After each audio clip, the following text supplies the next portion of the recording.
তাল থেকে রস বের করে নিয়েছি। এবার হচ্ছে এই যে তালের মধ্যে একটা তিতো ভাব থাকে, সেই তিতাটা কিভাবে দূর করব, অনেক ঝামেলা হয়, দেখা যায় অনেক সময় ওড়না দিয়ে পেঁচিয়ে সুতি কাপড় দিয়ে ঝুলিয়ে রাখতে হয়। এটা আমার কাছে একটু মানে বিরক্ত লাগে, অনেকটা লং টাইম হচ্ছে বেঁধে ঝুলিয়ে রাখতে হয়। তো আমি একটা শর্টকাট উপায় দেখাচ্ছি।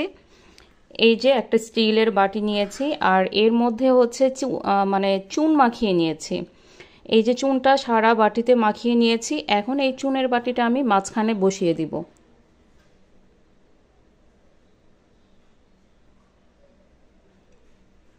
এই যে এইভাবে বসিয়ে দিলাম। এইভাবে হচ্ছে আমি প্রায় আধা ঘন্টা থেকে 1 ঘন্টার মতো রেখে দিব। এর মধ্যে যে তিতা ভাবটা আছে সম্পূর্ণটা এটার মধ্যে চলে আসবে। তালের মধ্যে বাটিটা দেওয়ার পর বাটিটা উপর থেকে উঠে যাচ্ছিল, তো আমি একটা ভারী কিছু একটা দিয়ে রেখেছি যাতে বাটিটা উপরে উঠে না আসে। 1 ঘন্টা পর এই তো উঠিয়ে দেখাচ্ছি, দেখেন কতটা ভারী হয়ে গেছে। এই যে অংশটা আছে, এই যে এটা হচ্ছে তিতা অংশটা।